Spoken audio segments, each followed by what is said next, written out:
Umpisahan na po natin mga mareng. Magluto tayo ng pastil. Ayan nga, naglaga na ako ng breast ng manok. Ayan.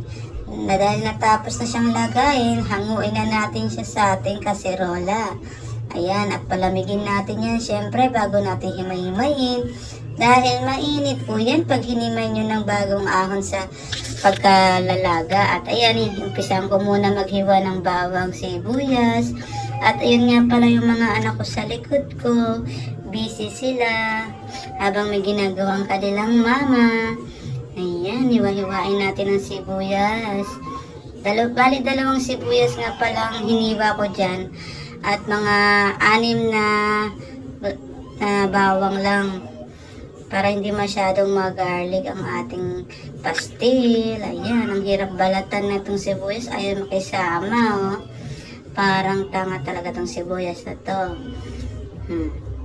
Ayan, malapit na siya. At hiwa-hiwain naman na natin siya ulit. Ayan. Nanggigigil ako sa paghihiwa ng sibuyas kasi ang tagal balatan. Ayan, hiwa-hiwain na. Konting-konti na lang. At ayun nga yung mga anak ko.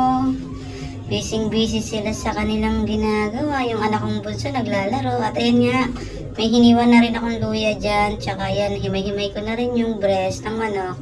At umpisahan na nating lutuin.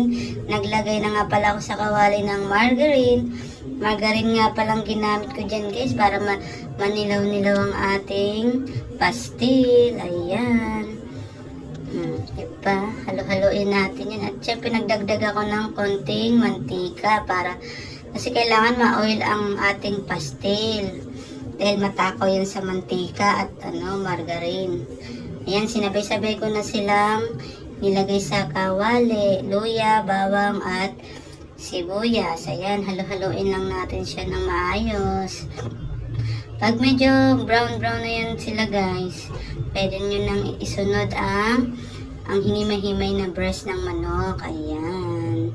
Oops, mayroon pang natirang hindi pa nahimay na masyado. At ayan na nga, halo-haloin muna natin siya after natin ilagay sa kawali. Ayan. Baka kasi dumikit pag hindi natin siya hinalo.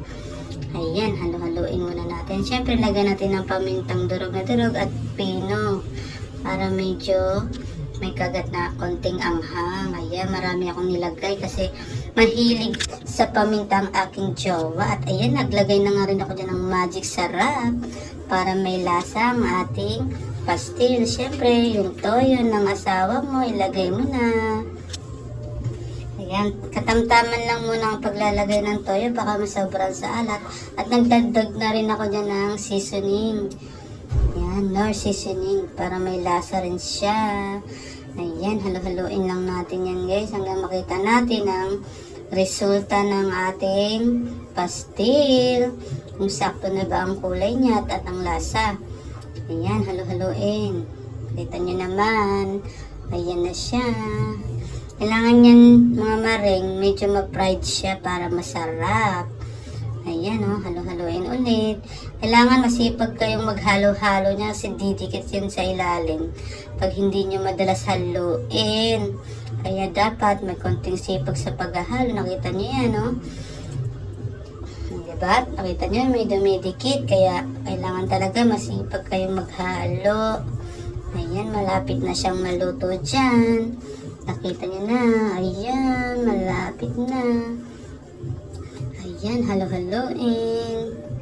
Sarap nito guys. Mapaparami ang kain na naman namin nito. At ito na nga yung naluto na. Ito na yung finished product. Ayan. Ang sarap niya. Tikman na nga natin. Oras na para tikman na ang ating nilutong pastil. Chicken pastil. Ayan. First time ko lang yung nagluto kasi hindi naman kami mahilig magluto-luto ng mga hindi namin alam lutuin. Kaya yan, nakita ko siya sa YouTube. Kaya sinubukan na namin siyang lutuin. Ang sarap. Only rice na naman ng person. Tara, kain tayo. Kain tayo. Ayan, ang init ng kanin. Kaya medyo nahirapan akong mumuya. Sarap. Yummy. Kain tayo. Try nyo na rin magluto sa inyong mga bahay. Maraming salamat.